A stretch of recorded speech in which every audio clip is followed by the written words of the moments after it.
I got my first migraine attack when I was only 12. It had come on suddenly with no warning. I felt that my head was just about to explode. I had a sick feeling in my stomach. I laid down on the cold bathroom floor. My mom came in, she turned on the light, and I heard the sound of the light bulb.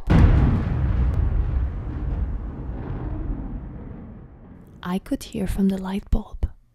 I was able to hear from the light bulb. A high-pitched sound from the light bulb, and I was not crazy. The sound was so piercing. I felt that my headache was getting worse from it. What was going on? I had never experienced such a feeling where all my senses seemed to be enhanced. Usual surrounding sounds had become painful to hear. Light was an extreme bother, and I could even smell the smoke of a cigar from the room next to me. I was nauseous. I asked that the light be turned off and to be left alone. It was my first night on the bathroom floor. Not the last. When my migraine starts, people tend not to believe that I'm sick. They call it a simple headache that should pass. At times they laugh and say, "It's all in your head." If only they could understand how much I suffer. With a migraine attack, my whole life is suddenly turned off. I can't work. I can't go out or relate with people. I can't stand, walk, eat, or stay in a room where the light or the radio is on. Even worse, the gentle rub of my boyfriend's fingers on my skin becomes painful. My whole family suffers then.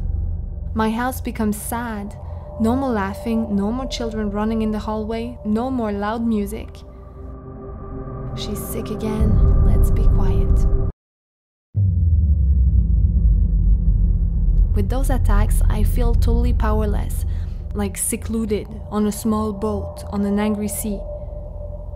I would like it to end, but I have no control on the elements. I'm waiting. Last year alone, I lost 45 days of my life from migraine. 45 days waiting for it to end. I'm trying to find the best way to live with that condition. Migraine does not kill, but there's no cure. So far, only some symptoms may be helped. Research is a key for an improved treatment of the condition.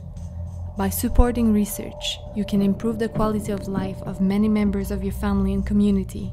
Migraine affects 12% of US adult population. By supporting research, you can help shutting down the painful whistle of the light bulb. Let's put our brains together and support brain research.